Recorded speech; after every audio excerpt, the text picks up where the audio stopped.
Hey everyone, I hope you're doing well and staying safe during this time. If you're new here, welcome to the channel. Like I said, thank you so much for checking me out. If you haven't done so, please make sure to hit that subscribe button just right below the video. Cool, thank you so much. I really do appreciate it. And if you're returning, welcome back. Thanks again for your support. I truly do appreciate having you here. Ripple has filed a brand new document defending the fair notice defense.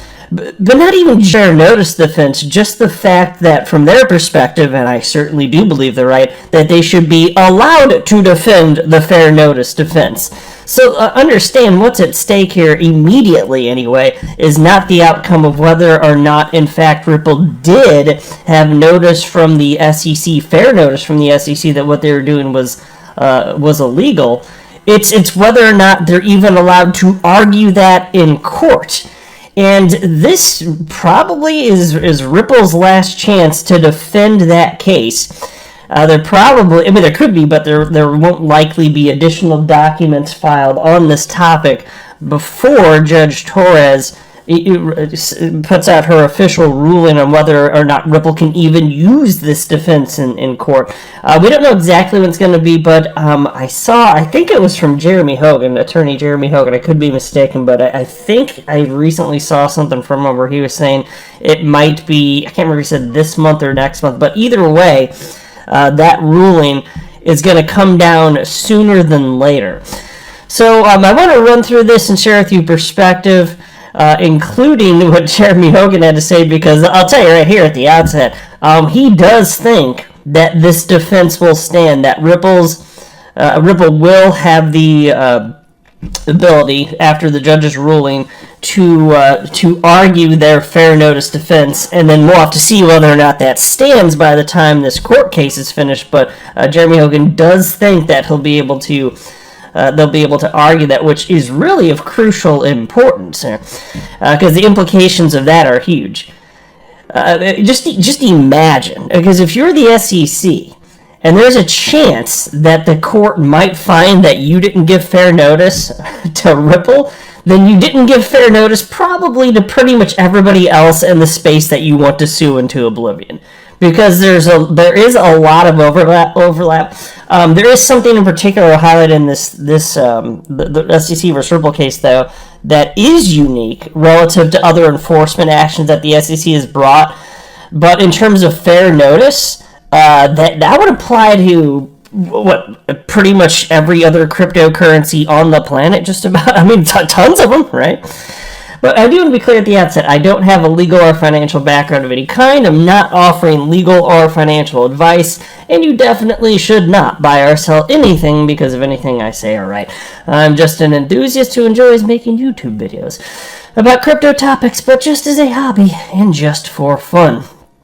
In we go, folks. Ripple has filed its SIR reply regarding the SEC's motion to strike the fair notice affirmative defense to oppose the SEC's inappropriate request for judicial notice and to address the SEC's misleading characterization of its prior enforcement actions.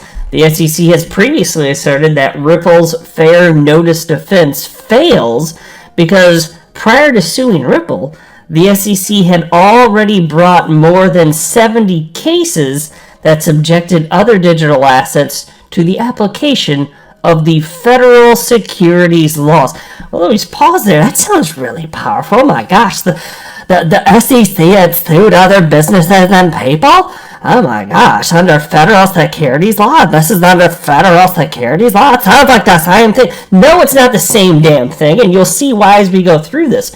There's something about this case in particular that is extremely unique in fact. And the SEC just wants to clump all of their enforcement actions, no matter how unrelated, together. They want to pretend as if it's exactly the same or sufficiently close. Folks, it is not. Anyway, peace continues. The agency also cited the May 2021 report by Cornerstone Research, distributed after Ripple filed its opposition brief, and requested the court to take judicial notice of the SEC complaints, which the report characterizes as cryptocurrency enforcement actions. That's pretty broad, don't you think? Cryptocurrency enforcement actions, that's kind of a broad banner to fly under. Yeah, and you'll see why that matters. We're coming up on it right now. There's this little subheading, 70 plus enforcement actions support Ripple, not the SEC. In response, Ripple stated that a surreply is amply justified here. In order to tackle the SEC's this is a quote, by the way, the SEC's from Ripple, the SEC's inappropriately premature request for this court to conclude as a factual matter that market participants had fair notice that XRP would be considered a security, end quote. And then the piece continues. The enforcement actions cited in the report do not actually support the SEC's arguments in the first place, the Ripple Council argued, adding that, quote, not one of those cases alleged a violation of Section 5's registration requirements for a sale of digital assets outside the context of an ICO. End quote. So now, think about the implications of this.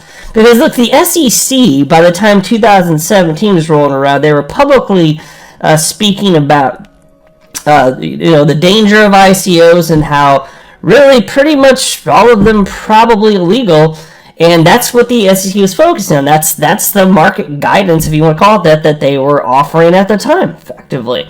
Well, there was no ICO for XRP. Didn't happen, didn't exist, period. And so, given the confusion in the marketplace and the uncertainty and mixed messaging, all sorts of things, if you're Ripple, how the hell do you know what the SEC thinks? You're not a damn mind reader. And then here's another quote from Ripple. The court should deny the SEC's request for judicial notice and disregard the SEC's attempt to rely on disputed facts to foreclose a legally cognizable defense, end quote.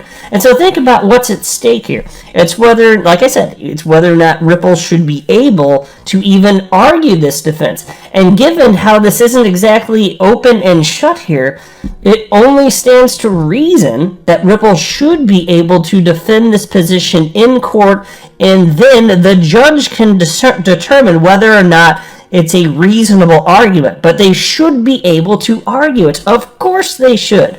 There's too much disputed here for this to just be broomed, to just be thrown away.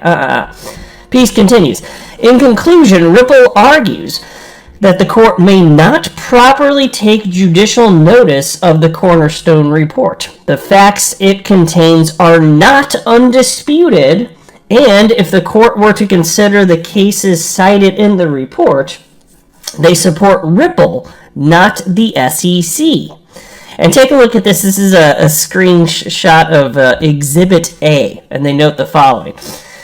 Exhibit A is a list of 75 cryptocurrency enforcement actions covered by the Cornerstone report, dividing each action by 3 categories.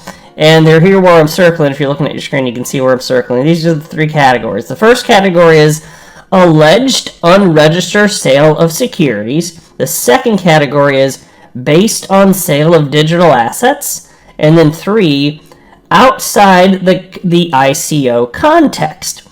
And out of all 75 listed, and the SEC versus Ripple case is just one of the 75. Out of all of them, there's only one case that checks all 3 boxes, and that is the SEC versus Ripple case, which is highlighted here in yellow at the bottom, where I'm circling right here.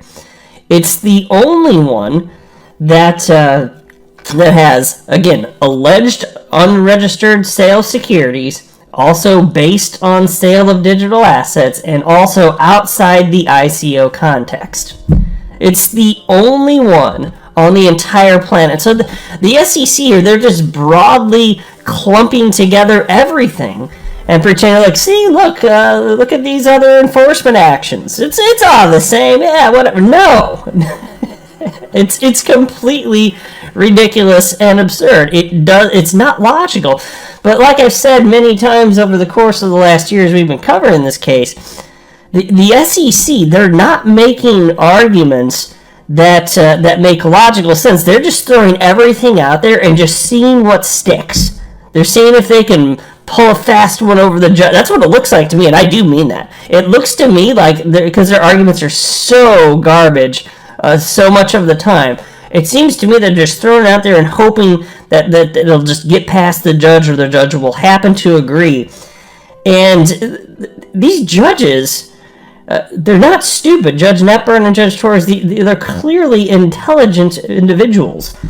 I don't see them falling for all this, but I guess the hope is that you just throw enough out there that even if it's like less than 1% of the stupid arguments you make that the judge falls for, maybe that's enough to help you in some sort of meaningful way. That's what it looks like. That's how bad this is. It's completely ridiculous. And then there was this separate article. I don't really want to read through this, but it's noting a comment from attorney Jeremy Hogan, which I'll just summarize it here. We don't need to actually read this article here. The point in this that I really wanted to bring home was that Jeremy Hogan does think that the fair notice defense will be allowed, which again is a separate issue from whether or not the judge will find that Ripple did or did not receive fair notice, but he does believe that it will be allowed as a defense in the court case.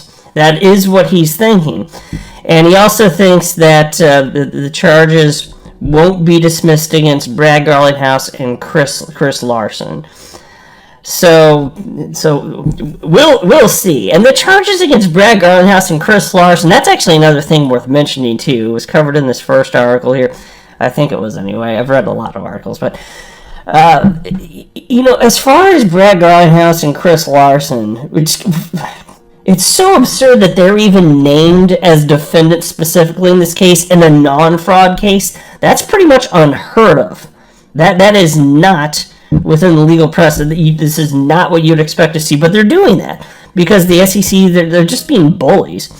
But it's interesting because what's publicly known to this point is that either 100% or very close to 100% of Chris Larson and Brad Garlinghouse's sales of XRP actually occurred outside of the United States. That's highly relevant. Why? Because the SEC doesn't have jurisdiction regarding sales that occur outside of the United States. So the SEC is nothing but an incredible uphill battle in front of them, and I think they just seem desperate, and the case is weak. They're really desperate here. They did not have their ducks in a row before they filed this. I guess they're just so used to being able to bully everybody into submission that what would they think? That just like all the other firms, Ripple was just going to acquiesce and then that was it, and just be like, okay, big old SEC, we were wrong. Well, here's the fine. Blah, blah. No, Ripple's fighting back because they have quite the war chest out there in terms of. For those of you that missed it, there's news within the last couple of weeks or so. Ripple literally has $1 billion on its balance sheet. $1 billion in the bank. I'm not talking about their XRP holdings. I'm talking about they have $1 billion. And so most firms, if they were to fight the SEC, even if they win, they'd go bankrupt. So it's like a shallow victory in that sense, but not Ripple. So they're coming at them here. It's ridiculous. And then here is this also. This is a tweet from attorney Jeremy Hogan. He wrote, the SEC argued that prior lawsuits against crypto companies provided fair notice to Ripple. However, half of the lawsuits did not involve sale of any digital assets at all, and the other half involved companies that held ICOs.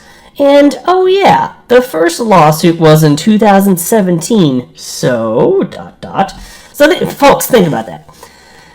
Half of them, they're using this as defense, half of them had nothing to do with cryptocurrencies. But still, it was under federal securities law, so because reasons, it makes sense, they say. No. And then when you're talking about fair notice specifically, The first of these lawsuits was in 2017.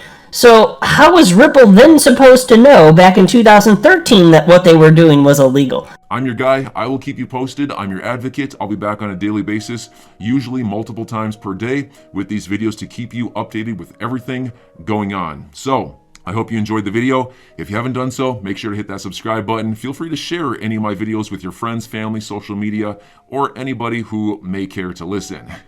Thanks so much for your continued support. I'm always here for you. I want to help you through this time. So thank you so much for continuing to choose me.